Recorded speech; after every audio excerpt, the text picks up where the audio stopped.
খানাকুল ১ নম্বর পঞ্চায়েতের অফিস ঘিরে পূর্ত কর্মাধ্যক্ষ এবং তার সঙ্গে পূর্ত কর্মাধ্যক্ষ এবং তৃণমূল নেতা ব্লক সভাপতি তাদের মধ্যে বিবাদ, আর সেই বিবাদকে ঘিরে উত্তেজনা, পুলিশের লাঠি উঁচিয়ে তাড়া। দেখুন, বোমাবাজিও হয় এই ঘটনাকে ঘিরে। খানাকুল ১ নম্বর পঞ্চায়েত সমিতির দখল নিয়ে পূর্ত কর্মাধ্যক্ষ বনাম তৃণমূলের ব্লক সভাপতির বিবাদ, আর তার জেরেই এরকম অবস্থা। পঞ্চায়েত সমিতির এক সদস্যকে মারধরের অভিযোগ পূর্ত কর্মাধ্যক্ষর বিরুদ্ধে। কথা বলবো প্রতিনিধি রানার সঙ্গে। রানা, পূর্ত কর্মাধ্যক্ষ তৃণমূলের নিশ্চয়ই, এবং তার সঙ্গে তৃণমূল ব্লক সভাপতি, পঞ্চায়েত সমিতির দখলটা নিয়ে কেন ধুন্ধুমার হলো? একদমই তাই। দেখো, তোমার এই খানাকুল ১ নম্বর যে পঞ্চায়েত সমিতির কর্মাধ্যক্ষ সে হচ্ছে নইমুল হক, সে হচ্ছে পূর্ত কর্মাধ্যক্ষ, তার সাথে ব্লক সভাপতি দীপেন মাইতির কিন্তু বিবাদ দীর্ঘদিনের। গত ১ মাস আগেও কিন্তু এই নিয়ে গন্ডগোল হয়েছিল। দীপেন মাইতির যে অভিযোগ ছিল নইমুল হক তার দলের লোককে সদস্য থেকে বার করে দিচ্ছে, এই নিয়ে কিন্তু একটা বিবাদ চরমে ছিল। ফলে একটা অচল অবস্থা তৈরি হয়েছিল খানাকুল ১ নম্বর গ্রাম পঞ্চায়েতে। আজকে ব্লক প্রশাসনের পক্ষ থেকে সেই আবার নতুন করে তাদের একটা মিটিং করা হয়। সেই মিটিং শুরু হওয়ার আগেই দীপেন মাইতি অর্থাৎ তৃণমূলের ব্লক সভাপতি সে যখন ঢুকতে যায় তখন তাকে পুলিশ বাধা দেয়। যেহেতু এটা সরকারি পঞ্চায়েত সমিতির তোমার মিটিং, সেখানে ব্লক সভাপতি কেন আসবে, এই তাকে যে মুহূর্তে বার করে দেওয়া, তারপরে কিন্তু পরিস্থিতি চরমে ওঠে। দুপক্ষেই কিন্তু মুজব ছিল। নইমুল হকের যেমন লোকজন ছিল, সেরকম দীপেন মাইতিরও লোকজন ছিল। দুজনের মধ্যে বিবাদ শুরু হয়, বোমাবাজি হয়, পুলিশকে হঠাৎ লাঠিচার্জ পর্যন্ত করতে হয়েছে। তবে এখন পর্যন্ত পরিস্থিতি থমথমে রয়েছে। পুলিশ কিন্তু চারিদিকে তোমার পিকেট বসেছে। কার দখল থাকবে এই পঞ্চায়েত সমিতি, ক্ষমতায় থাকবে, সেই নিয়ে কিন্তু আজকের এই সংঘর্ষের ঘটনা। ধন্যবাদ। দেখুন আরো একবার ছবি, কার দখলে থাকবে পঞ্চায়েত সমিতির অফিস, তার জন্য পূর্ত কর্মাধ্যক্ষ তৃণমূলের, আবার ইনি ব্লক সভাপতি তৃণমূলের। তাদের দুজনের মধ্যে দীর্ঘদিনের বিবাদ, সেই বিবাদ এখানে পৌঁছলো, আর এই বিবাদ ঘিরে একেবারে উত্তেজনা, পুলিশের লাঠি উঁচিয়ে তাড়া, বোমাবাজিও।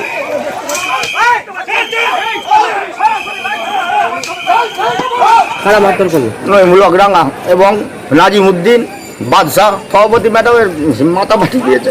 মিটিংটাকে বানচাল করার জন্য নইমুল হক রাঙা এই সব করেছে। স্থায়ী সমিতি থেকে আমরা পদত্যাগ করেছিলাম 22 জন। এসডিও ম্যাডাম হিয়ারিং ডেকেছিল, আমরা মিটিংয়ে ডেকেছিল, চিঠি করেছিল, আমরা এসেছিলাম। অবিলম্বে আমার প্রশাসন যাতে রাঙার অবস্থা নেয় বা রাঙার যাতে শাস্তি হয়, আমরা সেটা চাই। এবার রামপুরহাটের খবর দেখাবো। জলের দাবিতে ডেপুটেশন, আর তা থেকে ব্যাপক উত্তেজনা, পুলিশের উর্দি খুলে নেওয়ার হুমকি বিজেপি কর্মীদের জেলা সভাপতির সামনেই। দেখুন, দেখাবো অ্যাম্বিয়েন্স সহ।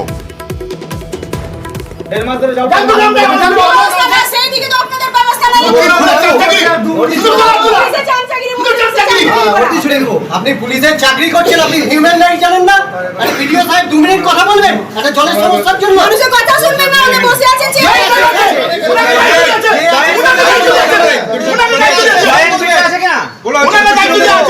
উনার সঙ্গে কথা বলে আসছি। আপনি কি আমার এখানে দায়িত্ব আছে?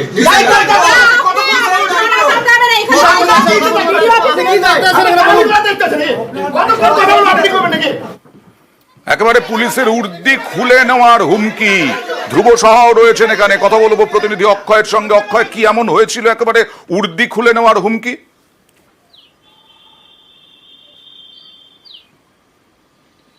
দেখো, তোমাকে জানি রাখি, মূলত সূত্রপাত হলো রামপুরহাট ১ নম্বর ব্লকের যে নারায়ণপুর গ্রাম পঞ্চায়েতের খড়িডাঙ্গা গ্রাম, সেখানে আদিবাসী পাড়ায় লোকসভা নির্বাচনের যে ফলাফল বেরিয়েছে, তারপর থেকে কিন্তু সেই আদিবাসী পাড়ায় পানীয় জল বন্ধ করে দেওয়া হয়েছে, তেমনটাই অভিযোগ বিজেপির।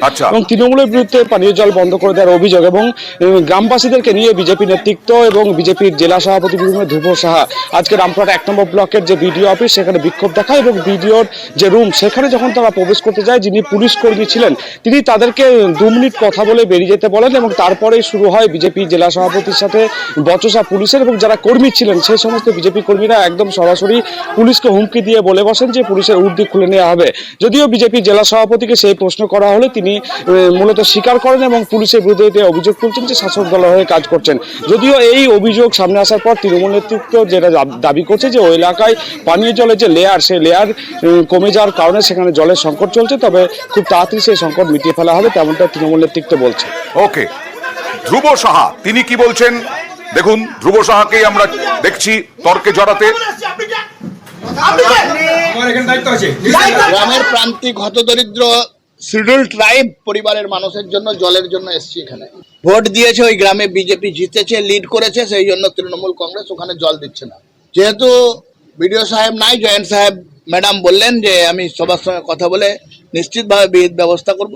একজন পুলিশের সাব ইন্সপেক্টর তিনি ঠিক করবেন কতক্ষণ জেলা বিজেপির সভাপতি প্রশাসনিক আধিকারিকের সঙ্গে কথা বলবে, এটা ঠিক করতে পারেন উনি? তা উর্দি পরে যদি তৃণমূলের দালালি করে তো ঝান্ডা ধরার লেগে তো বলা হবেই। আমরা 3 দিন টাইম দিয়ে গেলাম, যদি আদিবাসী মানুষের স্বার্থে জলের ব্যবস্থা না হয় আমরা এখানে লাগাতার অবস্থান বিক্ষোভের ব্যবস্থা করব। আর বিজেপির বুথ সভাপতি আরেকজন তিনি কি বলছেন দেখুন। জলের সমস্যা, আমরা জলের নিয়ে ডেপুটেশন দিতে এসেছি। জল আমাদের আজ থেকে 1 থেকে 1.5 মাস পর্যন্ত থেকে আমরা পাচ্ছি না। হ্যাঁ, মানুষের খুব অসুবিধা। সাঁওতাল পাড়া যেটা আদিবাসী পাড়াটা, সেখানেই সমস্যা। ওরা গিয়েছিল তাদের কাছে, তোরা বলেছে এখানে তোমরা ভোট আমাদেরকে দাওনি, সেই হিসাবে তোমরা ব্যবস্থা নিজে করে নাও। ওরা ওদের কাছে গিয়েছিল। ভোটের রেজাল্টের পর থেকে বন্ধ। হ্যাঁ, এবার চলে যাব কোচবিহারে। কোচবিহারে তো জিতেছে তৃণমূল, কিন্তু বারবার গতকাল আজও বিতর্কে জড়ালেন আরো এক তৃণমূল নেতা সরকারি প্রকল্প বন্ধ করে দেওয়ার পরিষেবা বন্ধ করে দেওয়ার হুমকি দিয়ে। সরকারি যে সুবিধা সেই সুবিধা বন্ধ করে দেবেন এরকম হুঁশিয়ারি, এবং বিজেপি চিহ্নিত করে, যারা বিজেপিকে ভোট দিয়েছেন বিজেপি চিহ্নিত করে তিনি নাকি এরকম বন্ধ করে দেবেন। এবার বিতর্কে শহর ব্লক সভাপতি বিশ্বজিৎ রায়, দেখুন কি হুমকি। যারা বেঈমানি করে তাদেরকে শিক্ষা দিতে হবে। আপনারা বিজেপি করুন, আমাদের কোনো যায় আসে না। আপনারা কংগ্রেস করুন, আমাদের কোনো যায় আসে না। কিন্তু সারা বছর তৃণমূলের খেয়ে দিয়ে ভোটের সময় বেঈমানি করলে তৃণমূলকে শক্ত হাতে দমন করতে হবে। প্রয়োজনে লক্ষ্মীর ভান্ডার বন্ধ করে দিতে হবে। আমরা আগামী ইলেকশন দেখব এবং দেখে দেখে আমরা যদি তাই হয় আবার আমাদের সেই পন্থা অবলম্বন করতে হবে। কথা বলবো প্রতিনিধি রাজেশের সঙ্গে। রাজেশ, গতকাল এবং আজ শুধু তাই নয়, লোকসভা নির্বাচনের শেষের ফলের পরেও বেশ কয়েকবার এরকম কোচবিহারের নেতাদের বলতে দেখা গেছে। কেন বলছেন তারা? মানুষ তো ভালোভাবেই ভোট দিয়ে তৃণমূলকে জিতিয়েছেন, এরকম হুঁশিয়ারি কেন বারবার? দেখুন, মাথাভাঙা শহরে 12টি ওয়ার্ডের মধ্যে 11টি ওয়ার্ডে লিড দিয়েছে বিজেপি। লোকসভা আসনের এই ফল প্রকাশের পরে কিন্তু মাথাভাঙাতে এর আগে উত্তরবঙ্গ উন্নয়ন গ্রহ একটি সম্বর্ধনা অনুষ্ঠানে এসে একই কথা বলেছিলেন। গতকাল মাথাভাঙা শহরের 1 নম্বর ওয়ার্ডে 21শে জুলাইয়ের প্রস্তুতিতে একটি পথসভা অনুষ্ঠিত হয়।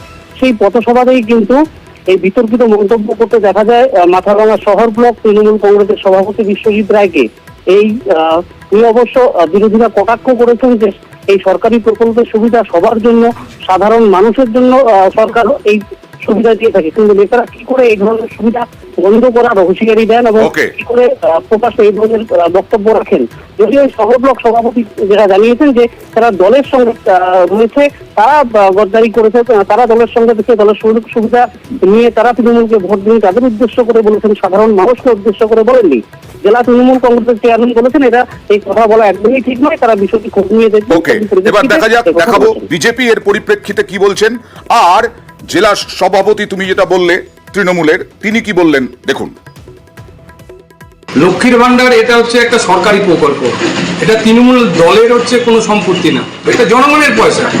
আর এই জনগণের পয়সা এর প্রাপ্য সবাই আছে, এখানে দল মত নির্বিচারে এখানে করা যায় না। কেন্দ্র সরকার থেকে রেশন দেয়, কেন্দ্র সরকার কোনদিন বলতে পারে যারা বিজেপিকে ভোট দেয় রেশন দেওয়া বন্ধ। তৃণমূল দলটা অগণতান্ত্রিক দল, তারা এইসব কথা বলতেই পারে। লক্ষ্মীর ভান্ডার সরকারি একটা প্রজেক্ট, কোনো দলের কর্মী বা কোনো নেতা যদি লক্ষ্মীর ভাণ্ডার বন্ধ করে দেব এই বিবৃতি দেওয়া ঠিক হয়নি, এবং আমি খোঁজ নিচ্ছি দলীয়ভাবে কোন প্রসঙ্গে বললেন সেটা জেনে তারপর কথা বলব। আর গ্রামীণ উন্নয়নে আরো কড়া নবান্ন, গ্রামীণ প্রকল্পগুলো দ্রুত শেষ করার নির্দেশ নবান্নর। 15 দিনের মধ্যে টেন্ডার চূড়ান্ত করার নির্দেশ। সম্রাজের সঙ্গে কথা বলবো, প্রতিনিধি সম্রাজ আমার সঙ্গে আছেন। কি নির্দেশ নবান্নর, কেন এত গুরুত্ব দেওয়া হচ্ছে গ্রামীণ প্রকল্পগুলোতে?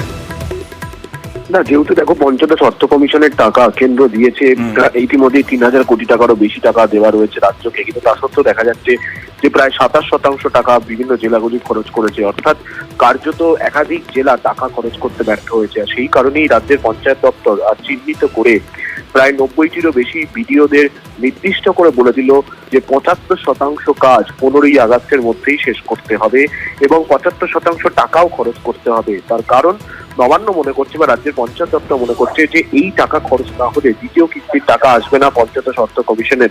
মূলত গ্রামীণ প্রকল্পের উন্নয়নের ক্ষেত্রে এই পঞ্চদশ অর্থ কমিশনের টাকা ব্যবহার করা হয়।